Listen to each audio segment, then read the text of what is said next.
Namaskar, and thank you all. Thank you all the trustees, members, and the devotees of the Hindu Temple, Minnesota.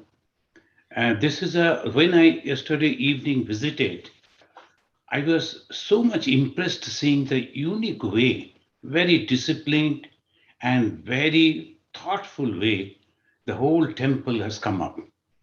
Swami Vivekananda once commented that Hinduism is going to conquer the whole world, but not with the fire or sword, but with the power of spirituality.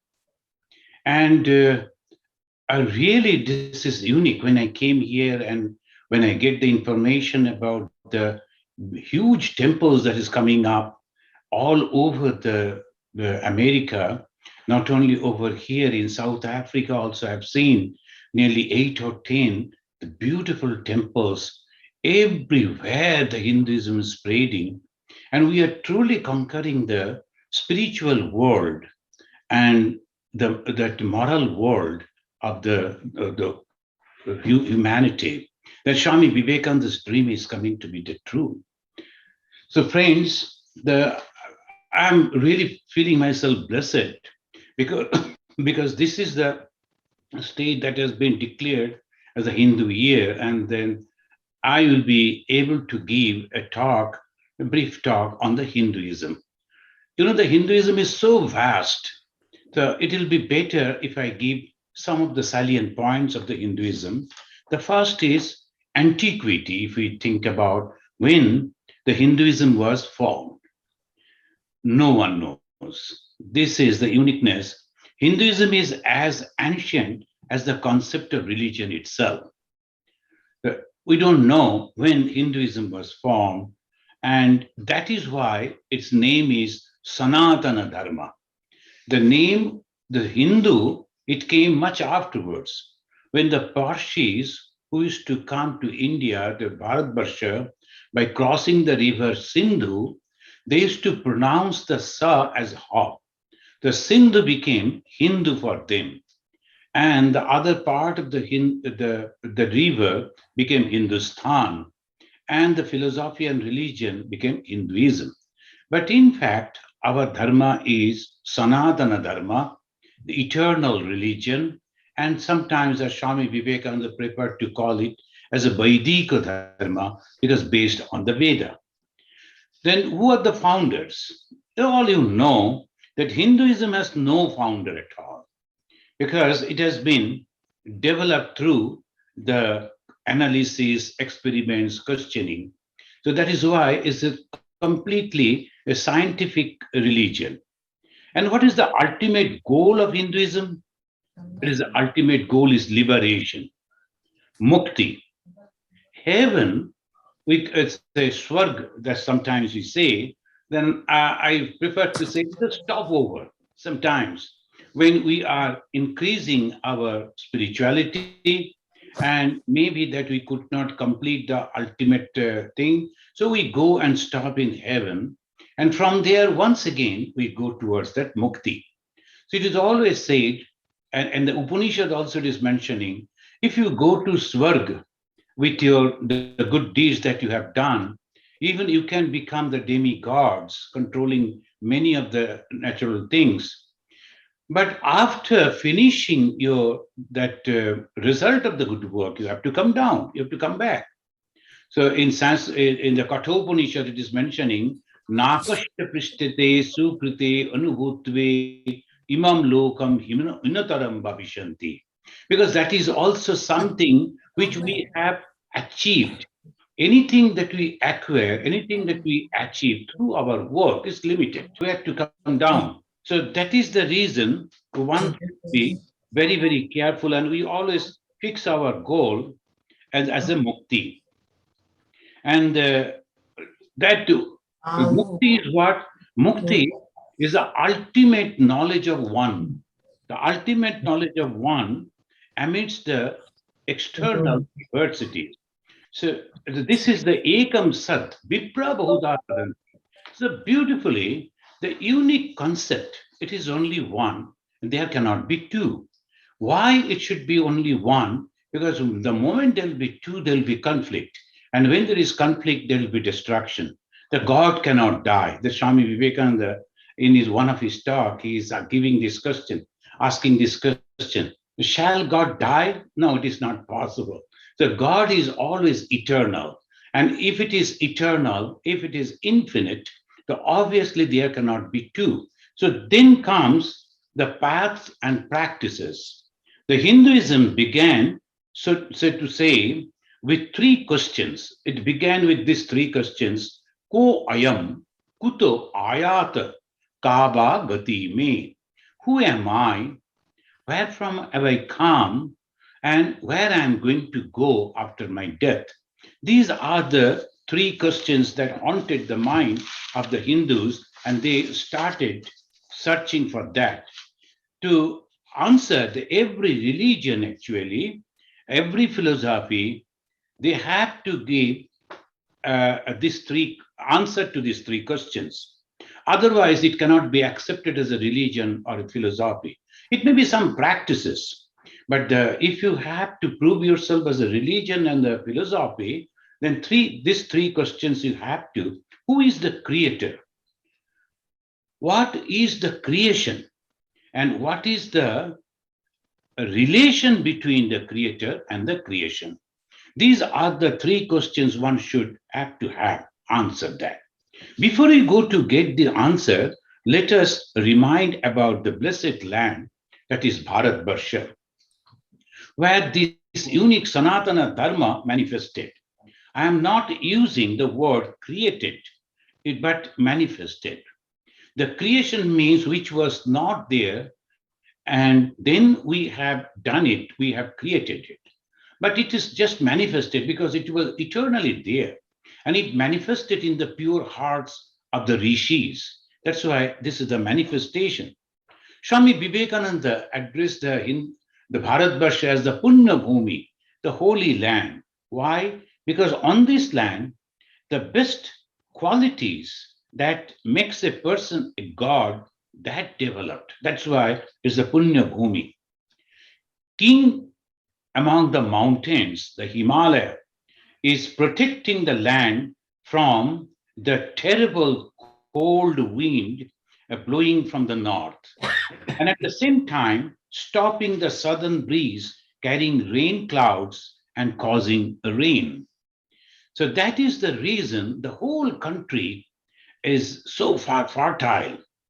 And if you have noticed, all the Brahmanas before the puja, when they are purifying the water, how do they purify the water? If you notice, many of you know it, those who does the puja, they say Gange cha Jamuna chaiva Godavari Saraswati Narmade Sindhu Kaveri Jalismin Sanidham Kuru. The Ikam, all these great rivers. What are these holy rivers?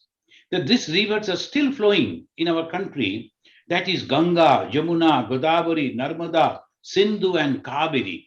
So these are the rivers that is flowing and that fertilizing the Hindus, the grateful nation. They don't forget that. That's why they have given so much of respect, and those waters are so holy for them because they are supporting and the kings were the guided by the wise rishis. Look at it, when the economy is strong and the society is just, kings are just, there's a law of the rule is there, then the philosophy and the culture, it can develop. The two words that has been used in our philosophy again and again, that is Abhudaya and Nistrayasha. Abhudaya means development of the material thing, and Nistrayasha, the development of the spiritual thing. So these two side by side developed. And that is the reason the kings, they were always guided by the rishis. Like the Vashishta Muni was the guru of King Dasharatha, the father of the Sri Ramachandra. And also Ashtabhakra Muni, I'm giving some example, he was the guide of the Rajarshi Janaka. So that is the way all our society was there. Whenever the king they tried to break this, because the manpower, muscle power, money power, they always generates the ahamkara, the ego. They wanted to become the supreme ruler. Immediately, the God took different form and controlled them. The one of that was Parashurama. So this is the way we can understand how our religion developed. Religion, the philosophy developing, it has, of course, the influence of the economy, influence of the society, then only it is possible. A group of people completely dedicated themselves in search of this, to find out the answer to the question, the three questions that we asked. Who is the creator? What is this creation? And what is the relation between the creator and the creation? Then here we find these people, they were supported by the society. The kings used to take care of them. They were called as the Muni. Muni means Manan Shila. Nowadays, the present day, they say the think tank. They will be thinking and different their subjects, different topics, different problems, and they will be suggesting the kings. So that is called the Muni. And the Rishis. The Rishis, they were the Mantra Drashta. Mantra Drashta means all the truth they used to reveal within their heart. When our mind is completely free from any thought, that there, this revelation of the truth comes. So these Munis and the Rishis, they started researching on that. And they very wonderfully, when we read the Vedanta, we find that two things are necessary for a creation. One, an intelligent cause and the material cause. The intelligent cause, like a carpenter, and material cause, like the wood. Then only if the carpenter and the wood it is there, then the creation, maybe table, chair, all these things, furnitures will be created.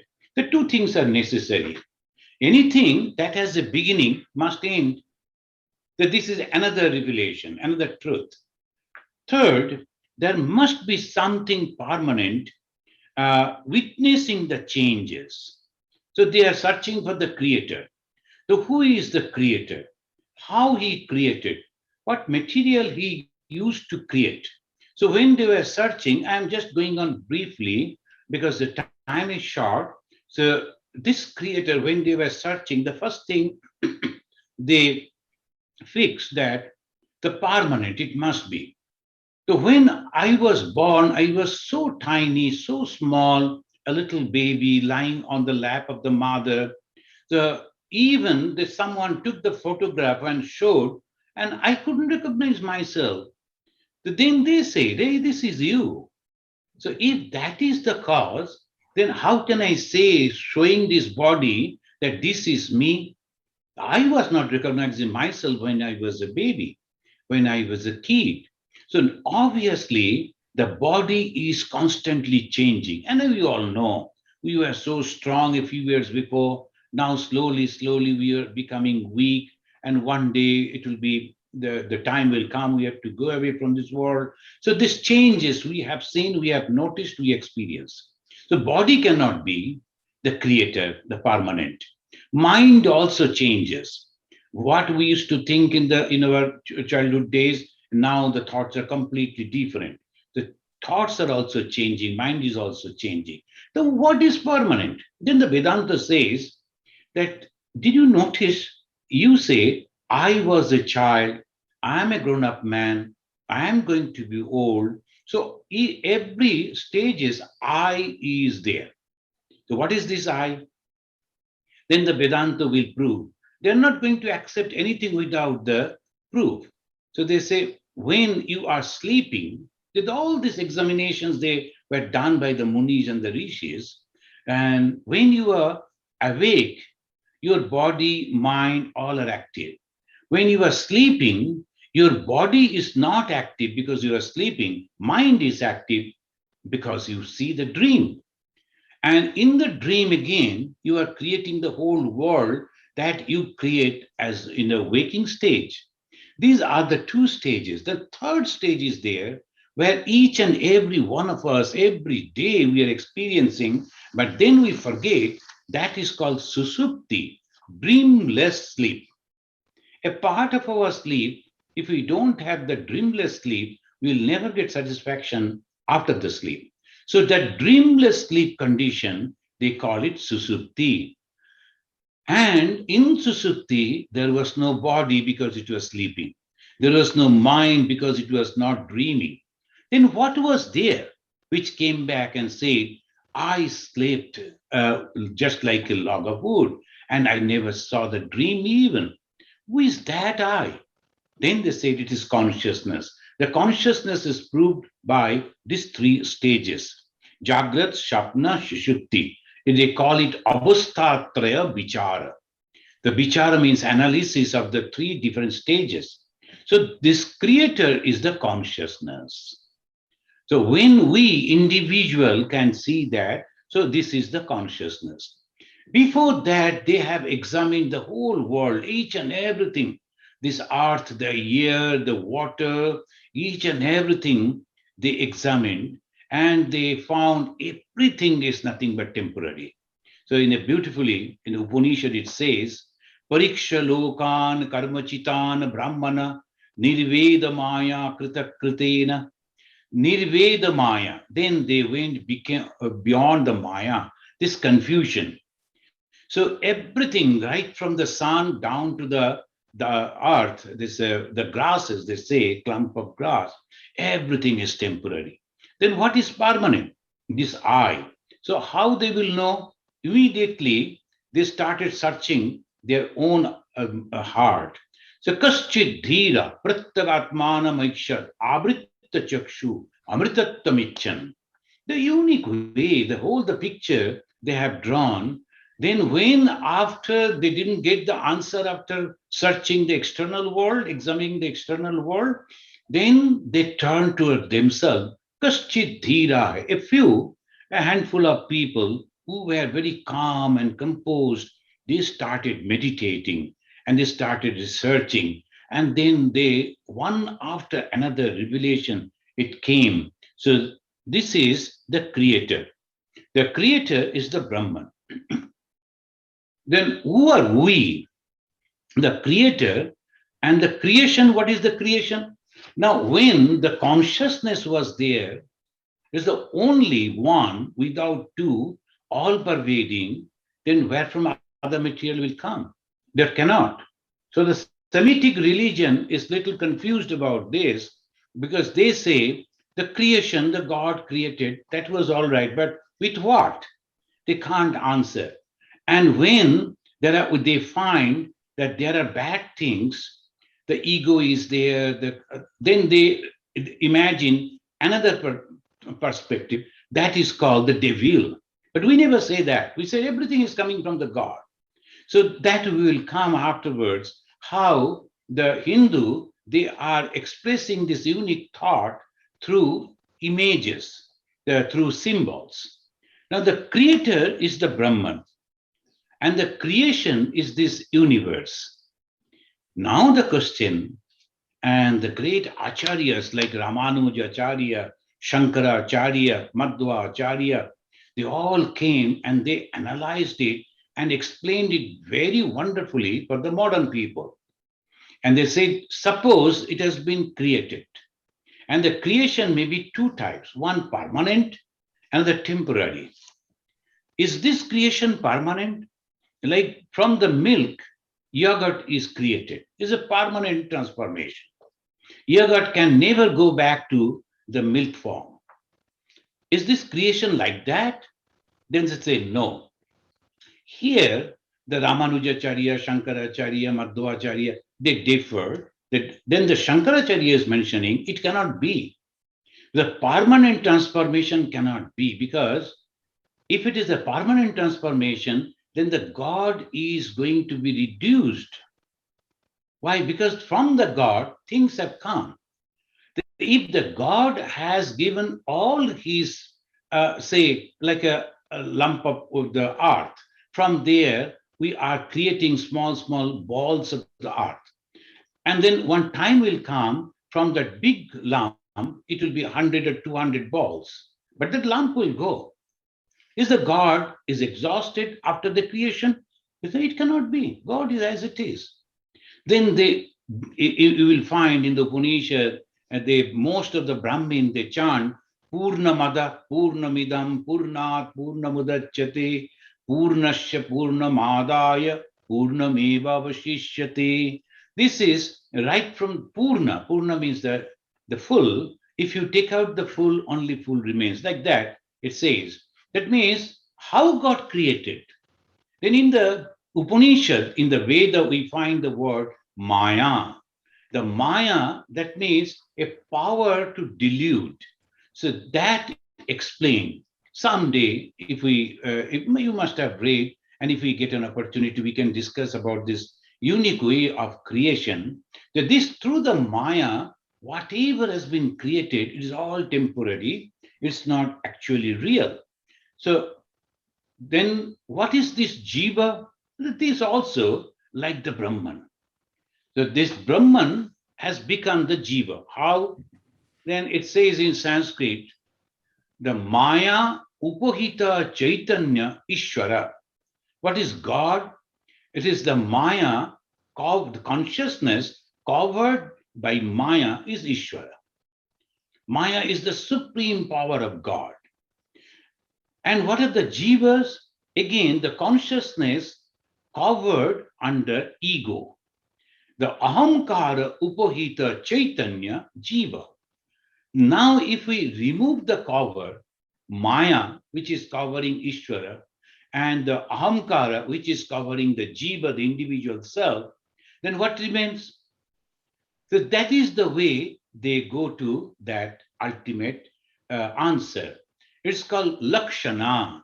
This is a beautiful Sanskrit terminology they have used. It's called lakshana. That sometimes we have to understand by removing something and adding something. That if you ask a person, sir, where do you live? They say, oh, just on the Hudson River. And that doesn't mean that he is living on a boat in the Hudson River. We know his meaning is not the river, but the bank of the river, near to the river. That means this is called lakshana. There's a jahal lakshana, then ajahal lakshana, jahal ajahal lakshana. These are all the terminologies of the Vedanta, and it goes to take us to the truth. Now, what are the sadhana, the practices? The spiritual practices, there's a four paths. In the four paths, Jiva is Shiva. The individual self is nothing but the God. So that conception, keeping in that, they have introduced four paths. What are that? One is Dhyana Yoga, meditation, Karma Yoga, unselfish work, Bhakti Yoga, devotion, the path of devotion, and Jnana Yoga, the path of knowledge. Now, all these four things are there present in every human mind.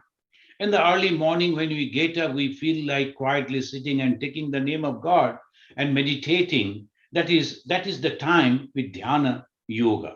Then we go out and help the poor people, distribute food, clothing. That's called Karma Yoga. We are helping people expecting nothing from them. And then Bhakti Yoga, we come back, then we sing some devotional song and prepare some food and offer to God, and the bathing God, feeding God, decorating God. There's out of emotion we do. That is called the Bhakti Yoga. And Jnana Yoga, we sit and try to analyze, who am I actually? So that is called the Jnana Yoga. And for that, the Hindus, they have divided the life in four stages. The human is supposed to survive, supposed to live 100 years. And they have divided it in four small groups, and they call ashrama, chatur ashrama. Chatur means the four, the ashrama, the stages. One is student life, brahmacharya. Then garhastha, that the householder's life. Then banapastha, it is preparation for the spiritual life. And finally, sannyasa, the living with God. That these are the four stages. And Hindu, they developed, the for each and every, but not that only one day you go to temple and that is sufficient. Not that. The whole life they are preparing for this ultimate journey and journey to go back to the source. We have come from God, we'll go back to God. And what is that God? They say Ananda. Anandeva khalu imani bhutani jayante. Again, the Upanishad, it says, from the Ananda, source is the Ananda, source is the bliss, the joy. And that is why you will find each and every one of us, whatever we do ultimately for Ananda, for joy. We visit our friend for joy, not to fight with him. So we visit the different places, we go for tourism for Ananda. We eat for Ananda. Each and everything that we do, all the purposes is for Ananda. Because sometimes as we are growing older, sometimes we go and talk to the parents and we say, so when we were children, all the time they used to say, you must study, you must become somebody in the society, and should become a doctor, you should become an engineer, you should become an administrator. But that should not be the goal of human life. I have seen so many doctors frustrated, suffering. I have seen engineers after the retirement, they are thinking what I am going to do. That they achieve their goal, even after that, they are not satisfied. Why? That means the satisfaction, the joy is completely different. We have to go to that. Our goal is that joy, the happiness that is eternal. And wrongly, we are trying to get that joy, that happiness from the temporary things. So we are getting temporary joy, and then the misery, the unhappiness, suffering come the extreme way. So this is the goal, is the joy is the goal, the happiness is the goal, the ultimate bliss is the goal. And how we will go? These four paths, that dhyana, karma, bhakti, and jnana yoga. And the four goals they have fixed. One is dharma, artha, kama, and moksha. The dharma means one should know, the student should know what are the responsibilities. So what is the dharma? The dharma means bachan baddhata in Hindi, as they say, the whatever the promises that you have committed, you have given, that you must keep. In the whole Ramayana, have you ever read, ever heard that Sri Ramachandra is asking anyone to go and meditate, to take the name of God, repeat the name of God? Have you ever? No, no. Only he himself showed his life by keeping the promise. When his father, Dasharatha, told, you can break the promise, arrest me, and become the king, you know the whole story. And what was the reply of the son?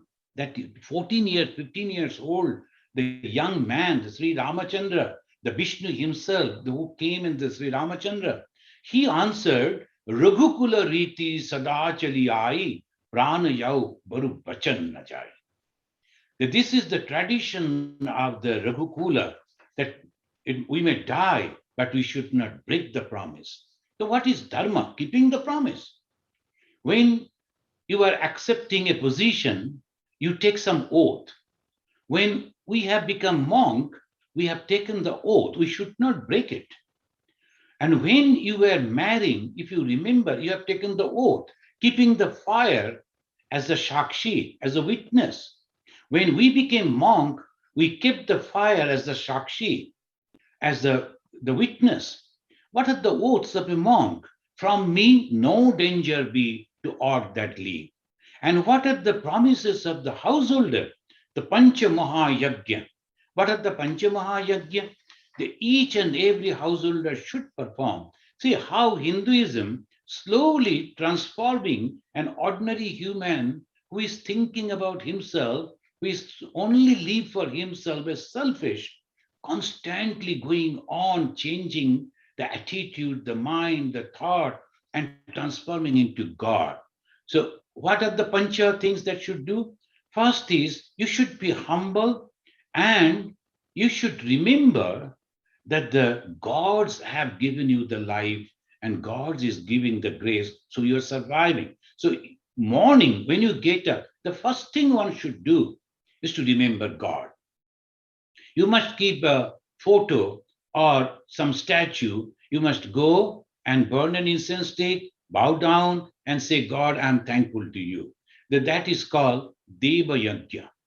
Then you must remember your ancestors. Because of the ancestors, you are surviving. So that is called the Daiva Yajna. Then second comes the Rishi Yajna. Rishi Yajna, that means the scriptures that they have given, instructions they have given that we should read. Daiva Yajna, Rishi Yajna, then the Purva Purusha we should remember. Fourth is the Nri Yajna. Nri means you should help someone, those who are unfortunate human being. That's called Nri.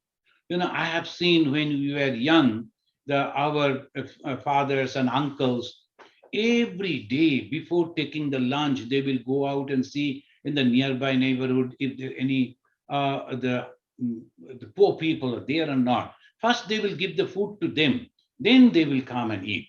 So that's just a few years before only.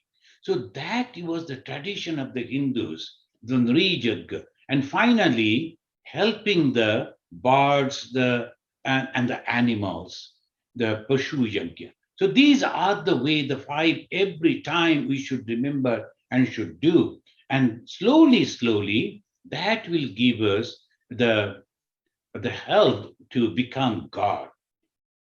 The growth of the spirituality, it goes slowly.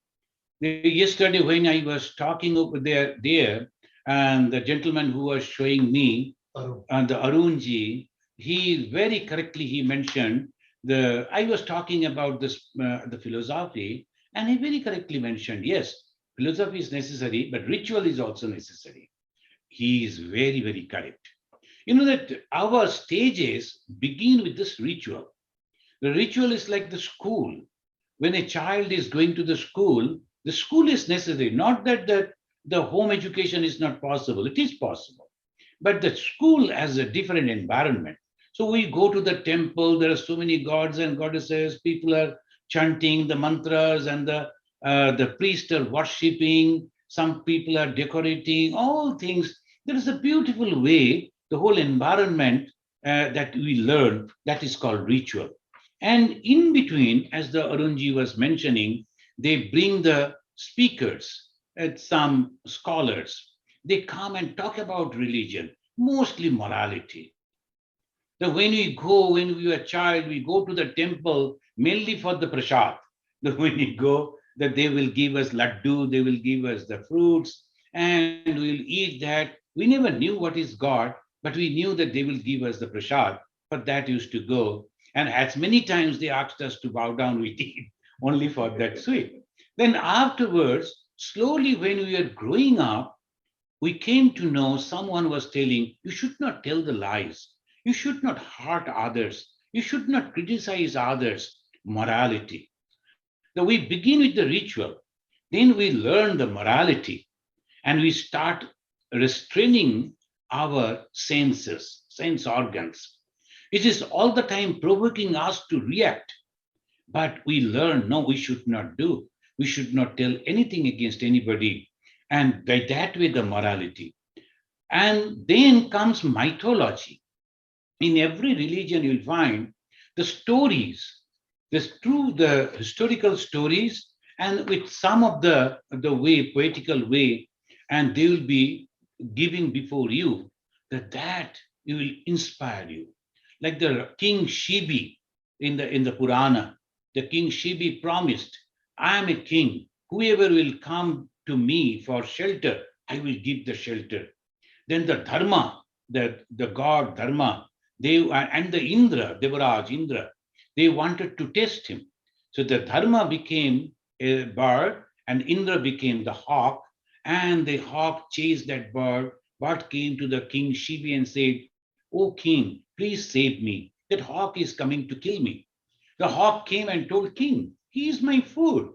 You have to give me my food. I am so hungry." You know this story perhaps. So then the king told, see, I have promised that whoever will take shelter, I will give him the shelter. I cannot give back to you. But okay, for your food, I can give you the other meat. No, in that case, the Indra, in the form of that hawk, he said, in that case, you have to give your own body meat. The king Shivir, he agreed, okay, that will be. You know that story. King was going on cutting his own flesh, and it was, but the small little bird was so heavy, almost the king was giving his whole flesh. Then these two gods, they revealed themselves and say, you are blessed, O Shivi, you have kept your promise. The keeping the promise is dharma. And here, through the story that entered into our mind, that is called mythology. After the mythology comes the philosophy. The philosophy that explains why we should follow religion, why the religion is necessary for a human being. The first is ritual, second is morality, third is mythology, fourth is philosophy, and finally comes spirituality. And spirituality means being and becoming, and it completely that changed the whole thing. Friends, you know the unique conception of the Hinduism they give through the different type of stories. That's called symbols. Then I will just tell one or two mentioning like the Samudra Mantana when they were churning the ocean. That's the great story. Almost all the Hindus they know then when the gods went to the supreme God and said, the what we should do for our peace, for the bliss that we want, then the God said, you better go and churn the ocean. And for churning the ocean, you need a rod and a hard base. Otherwise, how the rod will roll, and also a rope to pull from both sides so that the Sheshanaga became the rope, and the Lord God Vishnu became the tortoise, and on the hard back of the tortoise, the hill was placed, and in one side, the king, the our gods were pulling, and another side, the Asuras, they were pulling. And one after another, so many wonderful things started coming. We know that story. And what is actually that? Where is that ocean? In the whole world, there are so many oceans we all know. We know the pictures of the world. Well, in which ocean they did? It is the mind. It is the human mind is that ocean. And the conviction of the God, that is the tortoise, over that, our decision to realize God should be placed. And the yoga is the in the form of the snake. The yoga, that sometimes the bad thoughts are pulling and the good thoughts. So Ashura and the Deva pulling. If anyone is practicing spirituality, churning his own mind, then within few days he will start or she will start getting so many wonderful visions. And all people will start coming to him or her. Then ultimately, a time comes when the tremendous ego comes. I am the superior. I am the purer than thou. You should not touch me. You should not come near me. All the ego comes. That came as a venom. And you know, the Lord Shiva came and took that venom. So you have to control your ego. Then ultimately comes the Amrit. Amrit means the nectar, and you become immortal. So that is the way they gave. And all the time you will find all our gods and goddesses, though the Hinduism is so meek, so gentle, so courteous, but all our gods and goddesses are having so many the weapons in their hands. They never fought. The weapons are the symbol of power. It is all powerful. Just look at the symbol of the goddess Durga. It should be properly. You know, the goddess Durga is the ultimate symbol of the Hinduism. If you look at the goddess, the murti, that image is made from each and every place that earth should come, the mud should come, from each and every place, from Himalaya, from down to different places, then only it is made. And in Durga, you are having 10 hands. Why 10 hands? Because Dashadika. There are 10 different directions are there. North, then south, east, west, northeast, north, south, like that. Dashadika. The 10 hands are the symbol of Dashadika. So many weapons are there in all the 10 hands that proves that she is all powerful. She is everywhere. God is everywhere. God is all powerful. And at her feet, there's she's on that you will find in the whole that statue, the Ganesha is there, and his carrier is a mouse, and the mother's carrier is a lion. That means the whole gamut of the animals. The Ganesh, that mouse, is the lowest of the animal, and the lion, the king of all animals. The whole gamut of animals, where also the same mother, the spirit is present. The similar way, the reptiles, the snake is there. In that also, mother is present. In the birds is also owl is there, and peacock is there. Whole gamut of the birds. There also the spirit is present. And on one side, particularly by the side of the Ganesha, there is the plantain tree and so many other herbs. That means in every tree, every plantain, every places, mother is there, all pervasiveness. How we can achieve that? By controlling our bad feelings, bad thoughts, bad actions, which is the Ashura, which mother is slaying. The mother, the symbol of all spirituality, is removing. The slaying means killing, means what? Removing the bad thoughts, removing the bad actions. Kama, Krodha, Lobha, Moha, all these things should be removed. And then what you will get? You will get the Lakshmi, the goddess of wealth. You will get the Saraswati, the goddess of knowledge. You will get the Kartikeya, Murgayan, that the power, and also the success, Ganesha, Ganapati. So this is the symbol of our goddess Durga. Thank you, friends. Thank you for giving me this opportunity. And I will conclude by quoting Swami Vivekananda. What is this religion ultimately? There are so many people, they will go against religion. Some people will say that we don't believe in religion. There's a misconception about religion. Swami Vivekananda gave the definition of religion. Religion is a process, a system that makes a brute unto man. A selfish person becomes a responsible person, and man unto God. Then he becomes full of love and unselfishness. What is God? God is nothing but love and unselfishness. Religion is a process that makes a brute unto man, man unto God. Let us all become God, full of love and unselfishness. Thank you, friends. Thank you, devotees, and for giving me this opportunity.